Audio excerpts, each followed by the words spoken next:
I sat at a tiny corner desk, staring through glass walls at a 25-year-old woman rearranging my office. Tiffany moved my awards to the shelf, replaced my family photos with hers, even repositioned my plants. HR's words from yesterday kept echoing. We're going in a different direction. 12 years of dedication? Erased overnight. My phone buzzed with a text that made me smile for the first time in 24 hours. Contract signed. We're ready when you are. I looked up at Tiffany settling into my chair and thought, you have no idea what's coming. The humiliation was still fresh, burning in my chest as I pretended to organize files at my corner desk. 2 months ago, I had hired Tiffany as a temporary administrative assistant. She seemed eager to learn, always asking thoughtful questions about how our systems worked, how I built client relationships, what made our operations successful. I had mentored her without reservation, introduced her to key clients, shared strategies I had developed over a decade. She took notes on everything. I thought I was helping someone grow. Senior VP Derek called an all-hands meeting at 10 that morning. The conference room filled with my colleagues, people I had worked alongside for years. Derek stood at the front with Tiffany beside him, her expression carefully neutral.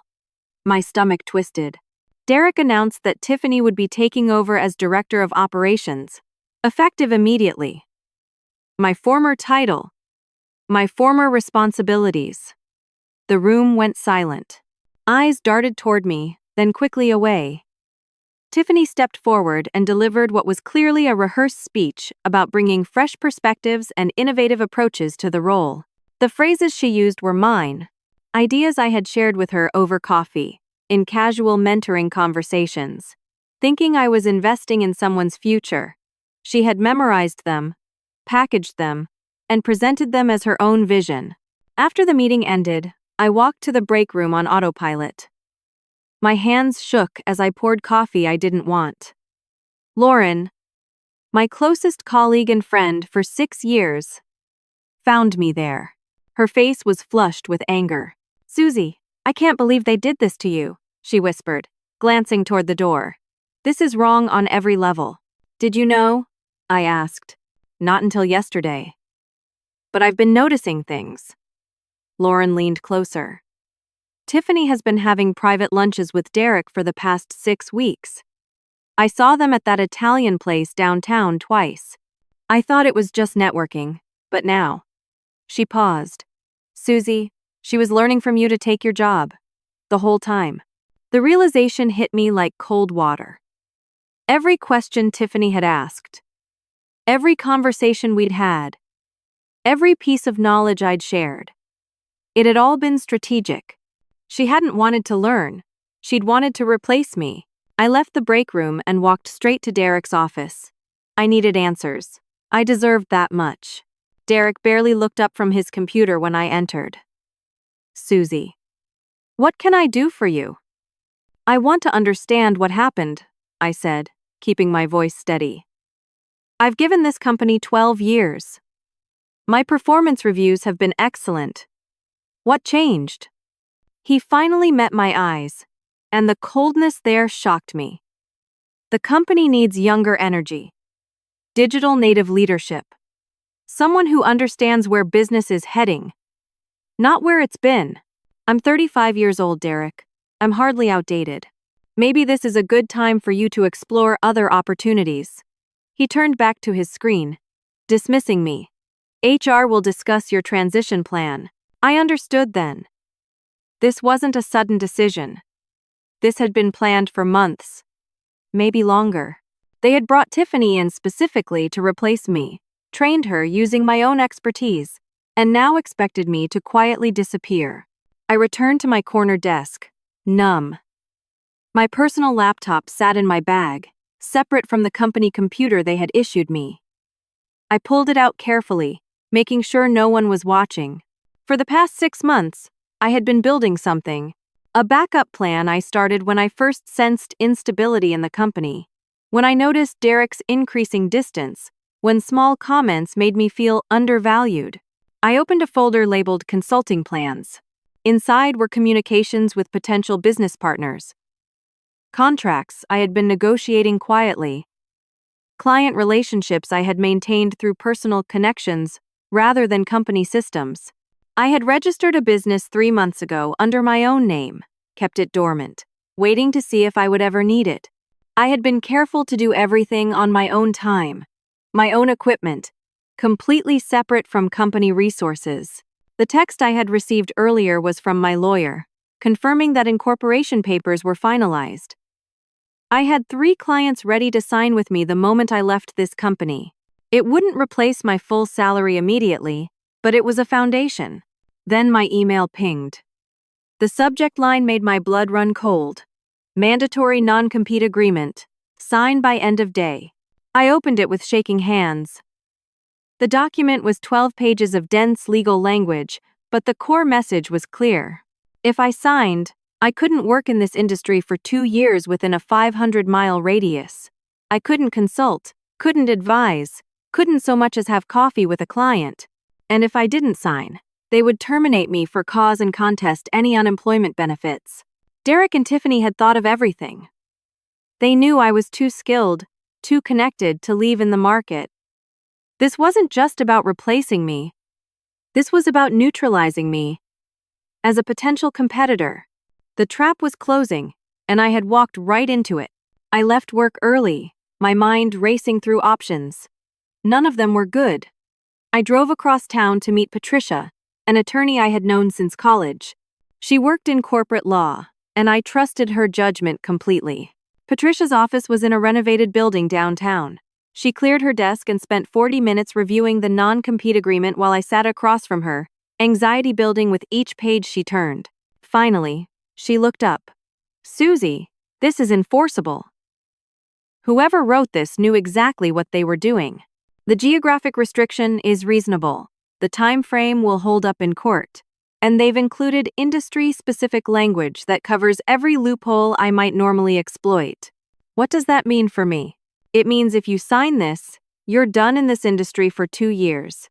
And if you don't sign, they'll terminate you for cause. That goes on your employment record. Every future employer will see it. They'll assume the worst. You'll be unhireable anyway. Patricia set the document down. "I'm sorry. You're trapped either way." I couldn't afford 2 years without income. My mother's medical bills from her surgery last year were still coming in. I had a mortgage, a car payment, normal expenses that didn't pause just because my career imploded. My backup plan, the business I had been building, required me to work with clients in this industry. Without that, it was worthless. I drove back to the office to collect some personal items, my mind spinning through increasingly desperate scenarios. Maybe I could move to another state. Maybe I could switch industries entirely. Maybe I could fight the non-compete in court and hope I won before my savings ran out. The parking lot was nearly empty when I arrived at 6:30. Through the building windows, I could see lights still on in the main conference room. I walked toward it, planning to cut through to my old area, when I saw them. Tiffany stood at the head of the conference table with my 3 biggest clients. I recognized them immediately. These were accounts I had built over years. Relationships based on trust and consistent results. She was presenting something, gesturing at charts on the screen behind her. I moved closer to the glass wall. The charts were mine. The strategy was mine. I recognized the data, the projections, even the color scheme I always used. Tiffany had accessed my files, copied my work, and was now presenting it as her own analysis. The clients looked confused but polite. They nodded along, but I could read their body language. They didn't trust her. Not yet. I waited by Tiffany's car, a new Mercedes that probably cost more than I made in 6 months. How was a 25-year-old administrative assistant affording that? The answer came to me slowly. They had been planning this long enough to give her a significant raise before she even stepped into my role. Tiffany emerged from the building at 7:15, scrolling through her phone. She startled when she saw me. "Susie, I didn't expect anyone to be here." "Why?" I asked. The question came out flat, emotionless. "I helped you. I trusted you. I opened every door I could. Why would you do this?" For a moment, Her carefully crafted professional mask slipped. What replaced it was cold and calculating. You were too trusting. Derek told me this position was opening up before I even applied for the admin role.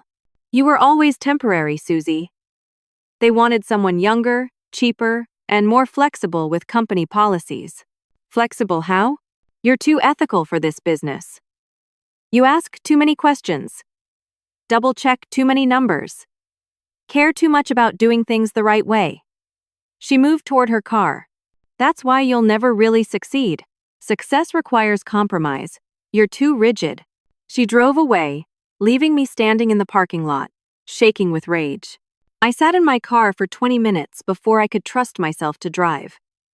My phone rang. Unknown number. I almost ignored it. Hello?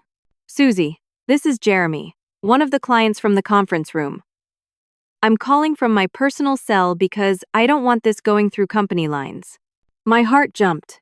Jeremy, I appreciate you reaching out, but I'm not sure I can talk about this right now. Just listen for a minute. Whatever internal politics are happening at your company, I don't like what I saw tonight. That girl, Tiffany, she pitched me your strategy.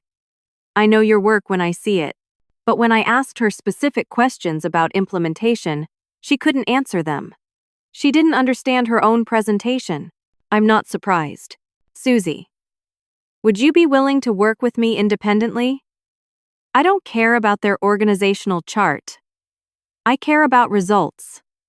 You've made me $2 million over 3 years. I trust you, not whoever they put in a corner office. Hope flared in my chest for the first time since this nightmare began. Jeremy, I would love that. But there are legal complications. They're making me sign a non-compete. We'll figure it out. Get a lawyer. I'll pay the fees. I mean it. He paused. I'm going to call you tomorrow on this number. Think about it. He hung up. I sat there, letting his words sink in. Maybe there was a way out. Maybe I could fight this. Then my personal email notification sounded. The message was from Derek, sent to my personal account. How did he even have this address? Subject: confidential warning. The message was brief and devastating. I know you're planning something.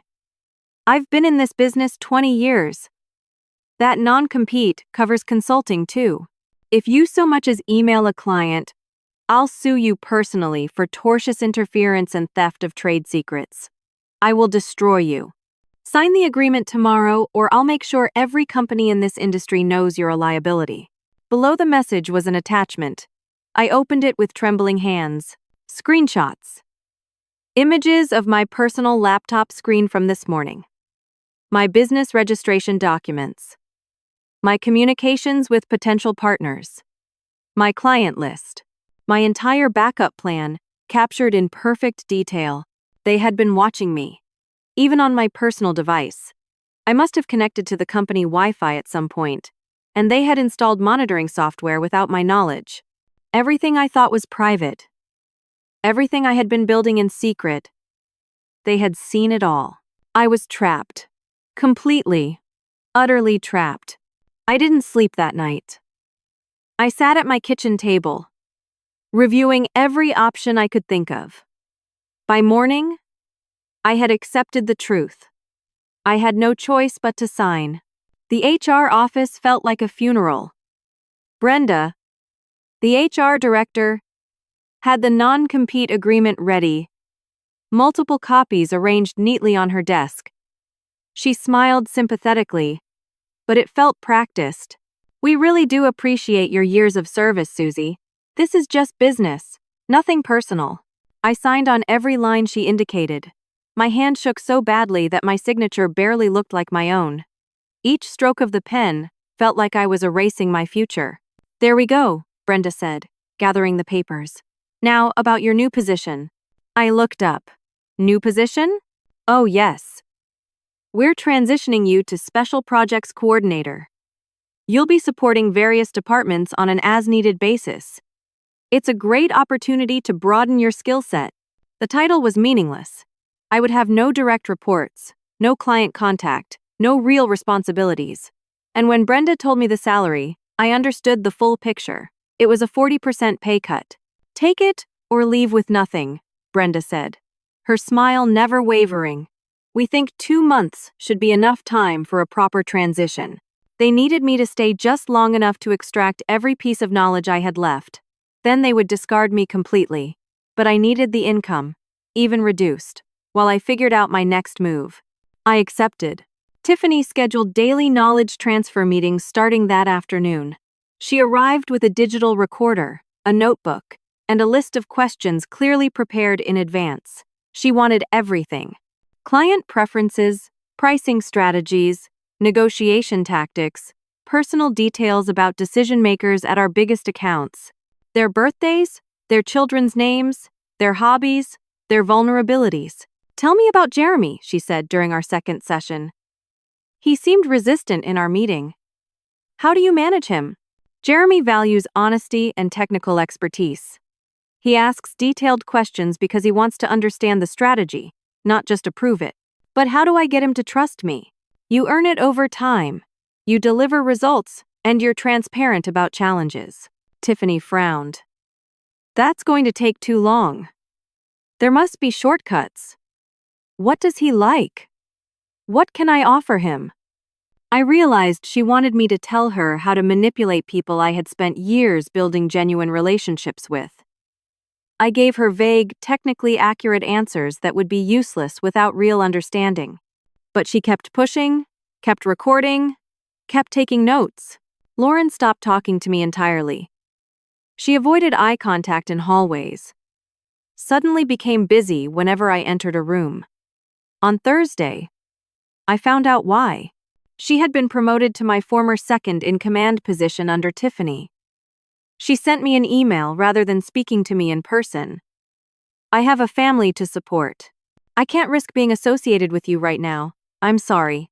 I was alone, completely isolated in a building where I had worked for over a decade. Friday afternoon, I received an email from Jeremy. Short and devastating. "Susie, I wanted to help, but I can't. Your company contacted me directly. They said if I work with you, they'll undercut my pricing by 50% for 2 years. They'll lose money doing it, but they'll destroy my business in the process. I can't risk my company and my employees over this. I'm sorry." My last escape route vanished. That night, I sat at my kitchen table with my bank statements spread in front of me. With the pay cut, I couldn't cover my mortgage. My savings would last 3 months. Maybe 4 if I cut every possible expense. I was trapped in a job designed to humiliate me. Unable to leave. Unable to compete. Unable to survive. Long term. The following Tuesday, during a late evening knowledge transfer session, my computer froze mid-sentence. Everything locked up, screen unresponsive. Tiffany sighed with impatience. "Just call IT. I'll wait." Brandon from IT arrived within minutes. He was young, maybe 27, quiet and efficient. He worked on my computer while Tiffany scrolled through her phone, barely paying attention. As Brandon typed commands, he leaned slightly toward me and whispered, barely audible, "I'm not supposed to tell you this, but they have keystroke monitoring software on your machine. Everything you type, every website, every email, they're watching it all." My blood went cold. He continued typing, his voice even quieter. "And Susie, they're building a case against you. I've seen the folder on the server. Screenshots, emails, files. They're going to claim you stole proprietary information and tried to poach clients. But I haven't done anything wrong. I know. But they're creating evidence. They want to fire you for cause after you give them everything they need. Make an example of you." He finished whatever he was doing and straightened up, speaking normally now. "Okay, you're all set. Should be working fine." He left. I stared at my screen, my mind reeling. They weren't just replacing me. They were planning to destroy me so completely that I could never work in this industry again. Even after the non-compete expired, they wanted to make me a cautionary tale. The following week felt like moving through water. I barely slept. Lost weight I couldn't afford to lose. Went through the motions at work, while Tiffany grew increasingly confident in her new role. She started treating me like a personal assistant, asking me to get her coffee, print her documents, organize her files. Derek watched these interactions with visible satisfaction. On Wednesday evening, as I sat in my car in the parking garage, Brandon appeared at my window. I jumped, startled. He gestured for me to roll down the window. "We can't talk here," he said quietly. "Can you meet me somewhere? Somewhere far from the office?" We met at a coffee shop 30 minutes outside the city. Brandon arrived carrying a laptop bag, looking nervous. We sat in a back corner, away from other customers. "I'm quitting," he said without preamble. "I gave my notice yesterday." "Why?" "Because Derek asked me to falsify digital evidence against you. He wants me to create fake emails, showing you bad-mouthing the company to clients." I told him I needed time to make it look authentic. He said I have until Friday. Brandon pulled a USB drive from his pocket. "I won't do it. But someone else will. You have maybe 2 weeks before they move against you." He slid the drive across the table. "This is everything they don't know I have." Derek's real communications with Tiffany. Planning this 6 months ago. Financial irregularities I've noticed. Things they're hiding from the CEO. What kind of irregularities? Look at the files. It's bad, Susie. Really bad. He stood up. "I'm sorry I can't do more. But I'm not going to be part of destroying someone's life." I went straight home and opened the files on my personal laptop, offline, taking no chances. What I found made my hands shake. Derek and Tiffany had been systematically inflating client billing by 15%. Small enough that clients might not notice immediately, but significant over time. The money was being diverted through fake vendor accounts. It had been going on for 3 months, since Tiffany's promotion. They had stolen over $300,000. I scrolled through more files. Email chains between Derek and Tiffany discussing the scheme, joking about how easy it was, how no one was checking their numbers carefully enough. References to previous companies where Derek had done similar things. My ethical standards were exactly why Derek had wanted me gone. I would have noticed these discrepancies. I would have reported them. Tiffany had been brought in specifically because she was willing to participate in fraud. This was my leverage. But I couldn't just email it to someone. Derek had positioned himself as Helen Gardner's trusted regional director. She was based in New York, rarely visited this office. If I sent her this information, Derek would claim I fabricated it out of spite. I needed more than documents. I needed irrefutable proof. I found the contact information for Amy, an investigative journalist who specialized in corporate fraud. I had read her work for years. I sent her an encrypted email with a sample of the documents and a brief explanation. She called me within an hour. "This is substantial, but I need more. I need someone on the inside, wearing a wire. I need the confession recorded, not just documented." "You want me to get them to confess while recording them? Can you do it?" I thought about Tiffany's increasing arrogance, Derek's smug confidence. "Maybe. Give me a few days." I changed my behavior at work. Stopped asking questions, stopped pushing back, appeared defeated and broken. I needed them to feel completely safe. Tiffany noticed the change and smiled, satisfied that I had finally accepted my place. On Friday, Lauren texted me, "Can we talk?" We met at a bar downtown after work. Lauren looked genuinely upset, like she hadn't been sleeping well either. "Susie, I feel terrible about how I've been treating you. I was scared for my job, but that's no excuse. You deserved better from me." I wanted to believe her. Lauren had been my friend for 6 years. "What made you reach out now?" "There's a meeting scheduled for Monday. Derek is planning something big. He's been working with HR on some kind of presentation. I heard your name mentioned." She leaned closer. "I think he's going to fire you publicly. Make an example of you in front of everyone." My chest tightened. "Do you know what the presentation contains?" Something about evidence of misconduct. Documents, emails. He's been building a case. She reached across the table and took my hand. Susie, I want to help. Tell me what you need. The sympathy in her voice sounded real. The concern in her eyes looked genuine. I almost told her everything. Almost mentioned the files Brandon gave me. The journalist. My plans. Then Lauren said, Derek asked me to find out if you've copied any files or talked to anyone outside the company. He's worried you might try something. He wanted me to get information from you. The warmth drained from my body. What? I told him I wouldn't do it, but he said my promotion depends on it. So I'm here, trying to figure out what to tell him. She squeezed my hand. Please, just tell me you haven't done anything. Then I can report back that you're not a threat, and maybe he'll back off. I pulled my hand away. There's nothing to tell. I'm beaten, Lauren. I'm just trying to survive until I can leave this city and start over in a different field. Her face showed relief. Okay, that's good. That's what I'll tell him. She had never been sorry. This entire meeting was another trap, and I had almost walked right into it. Monday morning arrived with the weight of inevitability. I knew what was coming. Derek had scheduled an emergency all-staff meeting for 9 o'clock. I walked into the building with my head up, my expression carefully neutral. The conference room was packed. Every employee from our office crammed into the space, standing along the walls when chairs ran out. The energy felt strange, anticipatory. People knew something was about to happen. Derek stood at the front with a presentation remote in his hand.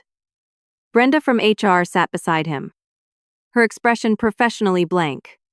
Tiffany stood near the door, arms crossed, watching me. Thank you all for coming on short notice, Derek began. We have a serious matter to address today regarding employee conduct and corporate integrity. He clicked the remote. The screen behind him filled with an image. My employee photo, enlarged, with red text across it. Under investigation. My stomach dropped, but I kept my face still. Derek spent the next 15 minutes presenting his case. Screenshots of my computer activity, showing me accessing client files after my transition. Emails he claimed I sent to clients, attempting to solicit business for personal gain. Documents proving I had registered a business while still employed, which he claimed was a conflict of interest and breach of company policy. Most of it was real, taken out of context. Some of it was fabricated. And I knew it, but I couldn't prove it standing there in front of 40 people watching my professional execution. Effective immediately, Susie is terminated for cause. Security will escort her from the building. Derek looked directly at me. Corporate theft and client solicitation are serious offenses. We're considering legal action. 2 security guards appeared at my sides. The walk from the conference room to my desk felt endless. Everyone watched. Some faces showed sympathy, but most showed relief that it wasn't them. I collected my personal items under supervision, put them in a box, and was walked to my car like a criminal. 40 people had just watched me be labeled a thief. My career in this city was over. My reputation was destroyed. I sat in my car, hands gripping the steering wheel. But I wasn't crying. I was calm, because I had expected this. I pulled out my phone and texted Amy. They just did exactly what you said they would. Start publishing. Her article went live within an hour. I watched it appear on the publication's website from my car, still parked in the lot. The headline read, Regional Director under investigation for embezzlement scheme at major consulting firm. Amy's publication was respected, well-sourced, legitimate. She had spent days verifying everything I gave her.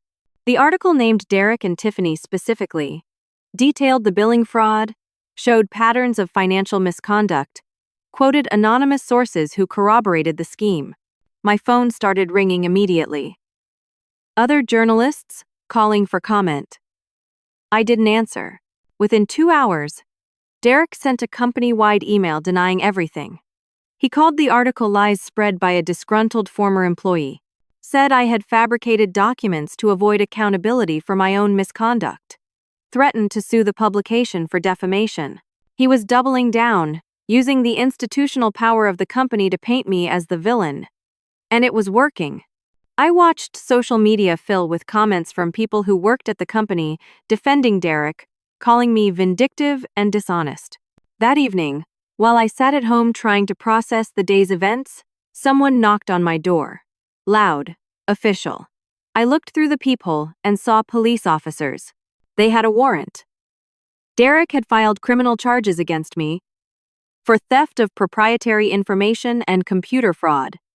He claimed I had hacked into company systems remotely to steal documents, had evidence of my IP address accessing their servers from my home. It was completely fabricated, but it looked real. Real enough for a warrant. I was arrested in my own home. Fingerprinted, photographed, put in a cell overnight. The concrete bench was cold. The fluorescent lights never turned off. I sat there until morning, understanding that Derek had just played his nuclear option. If he was going down, he was taking me down first, and he was using connections with local authorities to do it. Patricia bailed me out the next morning. Her face was grim. "Susie, this is really bad. These are serious charges. Computer fraud can mean prison time. And even if we prove these charges are false, the arrest itself will follow you forever. Every background check, every job application, it never goes away." The journalist's article was now being questioned. Source arrested for computer crimes. People were calling Amy's reporting into question because her primary source had a mugshot. Derek was playing this perfectly, destroying my credibility in real time. My arrest photo was circulating on social media. Former colleagues were posting about how they always knew something was off about me. The narrative was being written, and I was losing. My phone rang constantly, but never with the calls I needed. No friends checking in, no supporters, just reporters wanting a statement. My mother called, crying, asking if the charges were true. My brother stopped returning my texts. An employment attorney I contacted said no one would touch my case. I was toxic. Patricia could handle criminal defense, but she kept emphasizing how serious this was. They're not just trying to fire you. They're trying to make sure you never work again. My bank froze my accounts pending the investigation. I couldn't access my own money. My credit cards maxed out paying Patricia's initial retainer. I faced eviction in 30 days. Couldn't get a job anywhere because my arrest was the first result on Google. I sat in my apartment at 3 in the afternoon on a Tuesday, staring at the wall, understanding that I had lost everything. My career, my reputation, my financial stability, my future, all of it, gone. My phone rang. Unknown number. I almost didn't answer, expecting another reporter. "Hello? Susie, this is Helen Gardner. We need to talk." The CEO, calling from her personal line. "I'm flying in tonight, but not officially. This conversation isn't happening through corporate channels. Can you meet me?" "Why would you want to meet with me?" "Because Derek doesn't know that I've been receiving anonymous emails for 2 months about financial irregularities. I've been conducting my own investigation.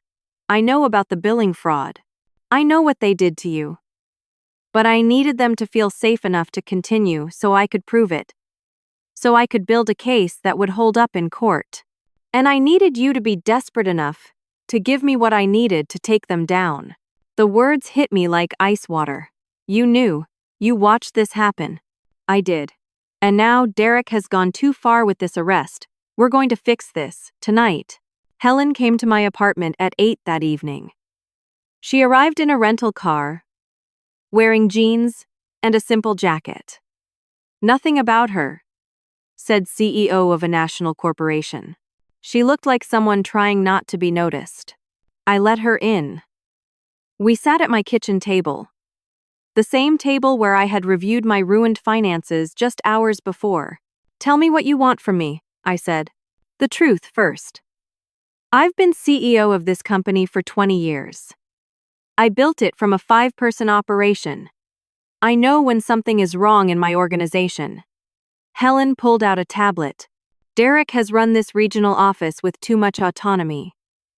I suspected corruption but couldn't prove it without someone inside. When your situation started developing, I saw an opportunity. So you used me? Yes. She didn't apologize. I'm sorry for what you've endured, but I needed them confident enough to make mistakes, to get sloppy, to create evidence I could use. She showed me her tablet. Files, documents, recordings. She had been building a case against Derek for months. Wiretaps. Approved through proper legal channels. Forensic accounting that traced every fraudulent transaction. Communications between Derek and Tiffany that proved the entire scheme. I have enough to destroy them both, but there's a problem. What problem? Derek's brother-in-law is an assistant district attorney. That's how he got you arrested so quickly. If I move against Derek now, he'll make sure these criminal charges against you stick. He's already planted evidence on company servers that makes it look like you did access systems you shouldn't have. Even with my support and the best lawyers, you might still go to prison. The fabricated evidence is that good. I felt sick. So what are you saying? I'm saying I can prove his crimes, but I can't disprove the false evidence against you. Not easily enough. It could take years in court. You could lose. Helen leaned forward. Or we make Derek confess on record. Tonight. How? You wear a wire. You meet with him. You offer to take the fall for everything in exchange for money. Make him think you're completely broken and willing to disappear if the price is right. When he feels safe, when he thinks he's won, he'll confess, he'll brag. Men like Derek always do. He could hurt me. If he suspects anything, if he finds the wire, FBI will be close. But yes, there's risk. Helen met my eyes. I'm not going to lie to you. This is dangerous. But it might be your only chance. I thought about prison, about never working again, about spending the rest of my life branded as a criminal. Set it up. The FBI wired me at 6:30 that evening. The device was small, hidden in the lining of my jacket. They coached me on what to say, how to push Derek toward confession without being obvious. The meeting was set for a hotel bar downtown. Derek thought I wanted to negotiate my surrender in exchange for a payout. Helen had arranged the meeting through a fake intermediary. I arrived at 7. The bar was upscale, dimly lit, with leather booths and quiet jazz playing. Derek was already there, sitting in a corner booth with a clear view of the entrance. He looked confident, almost amused. I slid into the booth across from him. My hands shook. I hid them under the table. So you finally understand your position, Derek said, signaling the waiter for drinks. I can't go to prison. I'll do whatever you want. I forced my voice to shake, to sound defeated. It wasn't hard. Just make this go away. Derek leaned back, studying me. You should have just signed the non-compete and disappeared quietly, Susie. This all could have been avoided. I don't understand why you needed to go this far. To have me arrested. What did I do that was so threatening? Because you wouldn't just go away. You had to stick your nose where it didn't belong. He sipped his scotch. You had to be ethical. You had to care about doing things right. You would have noticed the billing eventually. Almost a confession, but not quite enough. I needed more. Did you really think I'd find out about the billing thing? Is that why you wanted me gone? Derek's eyes narrowed. What do you know about that? I backtracked, playing scared. Nothing. I just heard rumors. I didn't look into it. I swear. He relaxed slightly, satisfied that I was terrified enough to be honest. Smart. Because that's none of your business. That's between me and Tiffany and our clients, who are perfectly happy paying a little extra for quality service. So you have been adjusting the billing? We've been optimizing revenue streams. Every company does it. The clients don't notice 15%, and it helps maintain our competitive position. He was talking more freely now, the alcohol and his sense of complete victory loosening his tongue. You were always too rigid, Susie. Too worried about rules and ethics. That's why you never made it to senior leadership. I needed him to admit to framing me. The charges against me. The evidence you gave the police. How did you build such a solid case so quickly? Derek smiled. It department is very useful when you know how to direct them properly. Creating digital footprints isn't as hard as people think. Almost there. So the evidence isn't real? The evidence is real enough to put you away. That's all that matters. Just as I was about to push further, the door to the bar burst open. Tiffany rushed in, her eyes wild, scanning the room. She spotted us and ran over. What the hell is this? Derek, what are you doing? She was frantic, paranoid. Tiffany, calm down. We're just having a conversation. This is a setup. I know it is. She grabbed my purse from the booth, dumped the contents onto the table. Phone, wallet, keys scattered. She found nothing. The wire was hidden in my jacket lining. But she wasn't satisfied. She's recording this. I know she is. Tiffany started pulling at my jacket. Derek tried to stop her. Tiffany, you're drunk. Go home.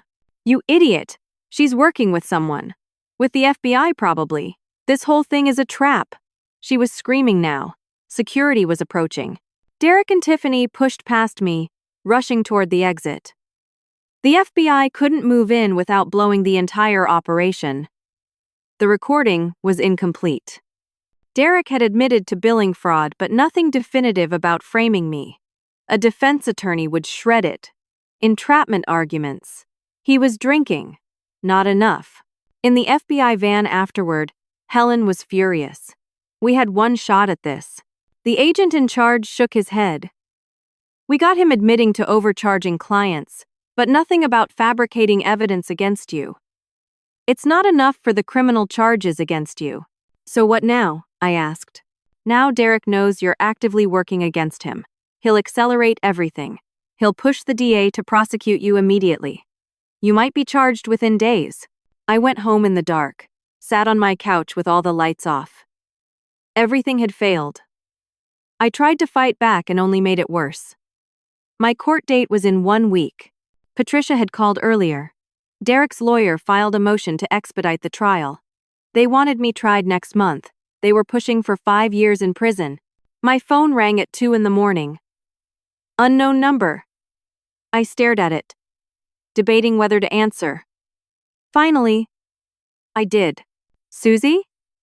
The voice was young, female, terrified. It's Tiffany. I need to talk to you. Alone. Please. Why would I talk to you? Because Derek is going to kill me.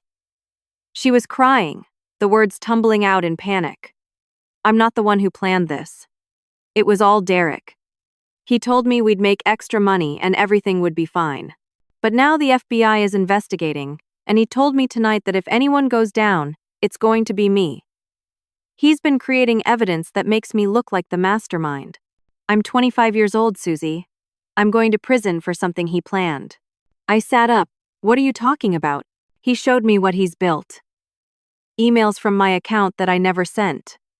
Transactions I never approved. He's been setting me up from the beginning. Just like he did to you. He betrays everyone. She sobbed.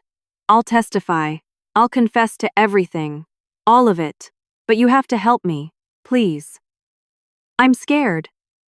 He said if I talk to anyone, he'll make sure I disappear. I believe him. I believed her too. Because Derek destroyed everyone in his path. Meet me tomorrow morning. I'll bring people who can help you. But Tiffany, if this is another setup, I swear to God. It's not. I promise. I'm done. I just want to survive this. I called Helen immediately. Then Patricia. Then the FBI. By 6 a.m, we had assembled at Patricia's office. Tiffany arrived at 7 with her own attorney, a woman who specialized in white-collar crime. Tiffany had brought everything. Documents Derek had given her. Communications between them. Transaction records. Instructions he had written out for how to manipulate the billing systems. She had kept copies of everything, initially thinking she was protecting herself. Instead, She had documented every step of the fraud. But it was more than embezzlement. Derek had been taking kickbacks from vendors, falsifying performance reports to corporate, manipulating financial data across multiple years. The fraud totaled over $1.2 million. Tiffany was his most recent accomplice, but she wasn't his first. Helen's investigators found evidence of similar schemes at Derek's previous 2 companies. The FBI offered Tiffany immunity in exchange for full cooperation. She took the deal without hesitation. That afternoon, they wired her up and sent her back to the office. Derek was relaxed, confident. The recording captured him, explaining exactly how he had framed me, how he had IT create false access logs, how he used his brother-in-law's connection to the DA's office to fast-track my arrest. He bragged about it. She'll never work again. By the time she gets out of prison, she'll be too old and broken to matter. And everyone will remember her as the one who tried to steal from us. Perfect. The FBI arrested Derek at 8 o'clock on Monday morning. Federal agents, not local police this time. His brother-in-law couldn't help him. They walked him out of the building in handcuffs in front of the entire staff. The same people who had watched him humiliate me. All charges against me were dropped immediately. The state attorney's office issued a public apology. My arrest record was expunged. The fabricated evidence was exposed and removed from all systems. Helen came to my apartment 2 days later. I owe you an apology that goes far beyond words. What you went through, what I allowed to happen while building my case, it was wrong. You could have told me. If you had known, you might have acted differently. Derek would have sensed something was wrong. I needed genuine desperation. Genuine fear. I needed him to believe he had won completely. She paused. I'm offering you Derek's position as regional director. 20% salary increase from your original role. Full back pay for all the time you lost. A public statement. Clearing your name completely. I thought about it for 2 days. The money would solve my immediate financial crisis. The title would restore my professional reputation. But every time I imagined sitting in that office, reporting to Helen, I felt sick. On Thursday, I met Helen at a coffee shop. I appreciate the offer, but I'm declining. She looked genuinely surprised. Why? This is everything you lost. Plus more. Because I don't want to work for someone who would watch an innocent person suffer for months to build a case. I understand why you did it. I understand the legal requirements, the need for evidence. But I can't forget that you knew what was happening and let it continue. Helen was quiet for a moment. Then she nodded.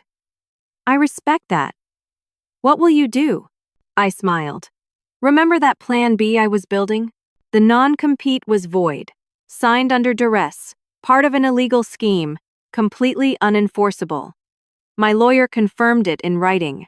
I called Jeremy first, then my other major clients, 5 of them total. I explained everything. Showed them the news articles about Derek's arrest, the evidence of fraud, the truth of what had happened. Every single one of them signed with my new consulting firm within a week. They had never trusted the company. They had trusted me. My relationships, built over years on integrity and results, had survived. Lauren called, wanting to apologize. I accepted her apology, but told her honestly, you made your choice when you chose your career over our friendship. I understand why, but we can't go back. Brandon became my first employee. He was brilliant with systems and tired of corporate politics. Within a month, I hired 2 more people, both former colleagues who had also been mistreated at the old company. 6 months later, my business was thriving. Revenue exceeded what I had earned in my director role by 3 times. I set my own ethical standards, chose my own clients, built my own culture. I received job offers from competitors, companies offering impressive titles and salaries. I turned them all down. I would never give anyone power over my career again. Derek was sentenced to 7 years in federal prison for wire fraud and embezzlement. He lost everything. His house was sold to pay restitution. His wife divorced him. His professional reputation was destroyed. He became exactly what he had tried to make me: unemployable and forgotten. Tiffany received probation and community service because of her cooperation. She had to leave the industry. Last I heard, she moved back to her hometown, working retail, trying to rebuild a life away from the wreckage she helped create. The company struggled after Derek's arrest. Several major clients left, including 2 who came to me. Helen eventually sold the regional office to a competitor. The building where I spent 12 years of my life is now occupied by a different company entirely. I think about those months often. The fear, the humiliation, the absolute despair of believing I had lost everything. They took my title, my office, my reputation. They tried to take my future. But what they didn't understand is that my real value was never in the position they gave me. It was in the relationships I built, the integrity I maintained, the skills I developed over years of genuine work. Those things couldn't be stolen or replaced by putting someone else in my chair. They thought they were handing my role to someone else. But you can't hand over what someone built with their own character. Tiffany could sit in my office, use my files, even present my strategies, but she couldn't replicate the trust I earned through years of ethical behavior and consistent results. When everything was stripped away, when I had nothing left but my reputation and my relationships, I discovered that those things were worth more than any title or salary. They were the foundation I rebuilt everything on. My office now is modest. Just 3 rooms in a downtown building. Nothing fancy, but it's mine. The name on the door is mine. The decisions are mine. The ethics are mine. I have a photo on my desk. Not of awards or achievements. It's a picture of my team. All 7 of us now. Taken at our company retreat last month. People who chose to work with me because of what I built, not because of a title someone assigned me. The phone rings. Another client from my old company wants to switch to my firm. I answer with confidence. This is Susie. How can I help you? Through my window, I can see the city skyline. I'm not in a corner anymore. I'm not hidden away, being monitored, being used. I'm exactly where I fought to be. Free. The lesson I learned is simple but powerful. Betrayal can destroy your current position. Injustice can take away everything you built within someone else's structure. But neither can destroy your inherent value. The skills you've earned, the relationships you've built authentically, the integrity you've maintained regardless of pressure, those things are yours forever. Sometimes losing everything forces you to build something better. Something that truly belongs to you. Something that can't be handed to someone else on their first day.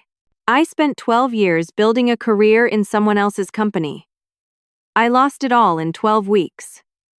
And then I built something better in 6 months. Because this time, I built it for myself. Now I want to ask you something. Have you ever been betrayed by someone you trusted? Someone you helped? Who turned around and used everything you gave them against you? How did you handle it?